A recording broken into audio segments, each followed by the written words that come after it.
So I was just looking at some news articles. I saw something come up about Nintendo. It's a PSA. It says, yes, your DS and 3DS cartridges will eventually deteriorate, but don't panic. Update, a possible fix appears. In book preservation, processes are established and closely followed. Manuscripts and first editions are kept in carefully managed, vault like facilities where humidity and access is carefully managed. There are also extensive projects to digitize these materials, creating permanent backups and cloud storage so that those pieces of history will never be lost. The video game century industry is barely half a century old, though you can argue it stretches back around 60 to 70 years, but it is running into a serious issue around preservation.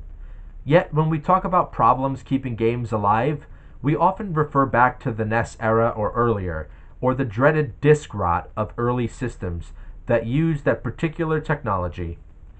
It becomes increasingly apparent that our physical copies of games, which we likely think of as permanent in our own minds, are vulnerable to eventual wear and tear.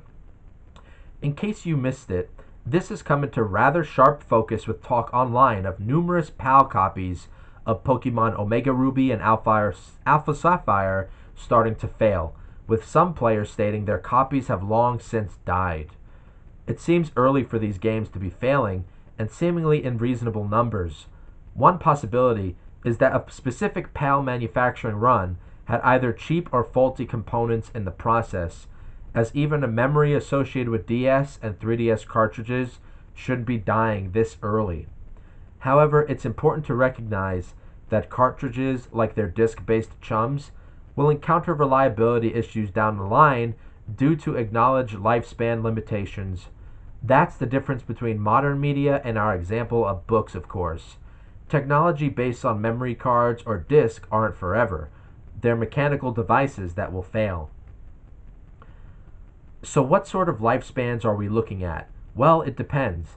There's a tendency, especially in debates between those that prefer digital game purchases to physical, for collectors to suggest their copies are forever. In the case of the physical box and cartridge existing, yes, that could be true to a degree, but the functionality of the technology is something else entirely. With the DS and 3DS cartridges, it's worth highlighting that doomsday scenarios of swaths of game copies dying imminently seems very unlikely. However, the perceived makeup of those generations of cartridges seems to vary depending on source without a great deal of clarity. In any case, both generations of the cartridge's memory were supplied by Macronix.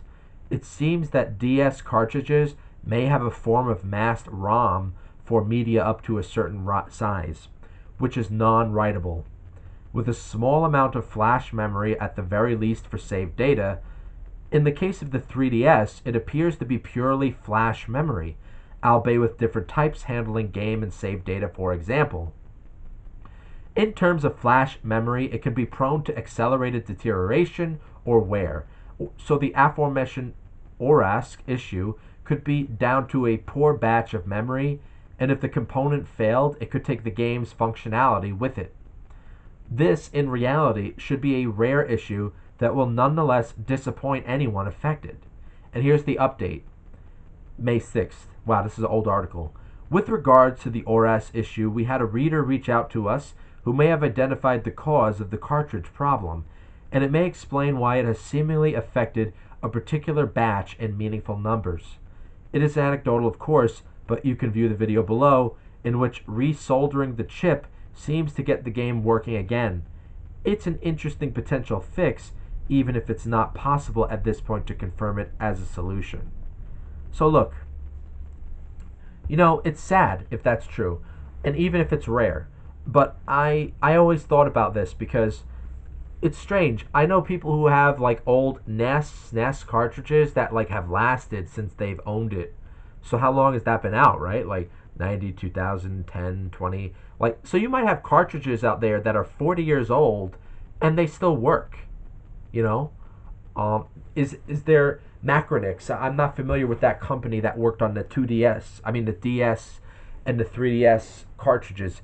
Is that a Japanese company? Is that a Chinese company? Did they outsource some of it to work in different areas of the world? I don't know the story behind that. But I think, obviously, if video game preservation is going to stick around, the companies you can't rely on. So it's going to be up to people to keep the ROMs alive in their own way. I don't know. I mean, I know that Nintendo banned a lot of emulation sites, but people are still able to do it. They banned a lot of the Internet Archive sources. I know that as well. So if if Nintendo was banning it and they had a plan to preserve these games for people in the future, I would say like fine, you have a fine, and they have a right to do what they're doing. Yes, but they're not offering a solution to keep these old games alive so far. I mean, oh what? Nintendo Switch Online streaming? That's a scam. Like what like for PlayStation for example, if I still have my PS3, and yes, I know nothing is guaranteed, nothing can be guaranteed to last forever. I have two consoles. One is a backup, one is my main when I decide to put on my PS3. But the network, the PlayStation Store on the PS3 is still operable. You can still download your games on it. They're still available. Um, Now, PlayStation screwed up when they didn't let the PS4 be backwards compatible. They pulled a Nintendo when, oh, you want to play your PS3 games on PS4? You have to have PlayStation Plus. So they did a little Nintendo.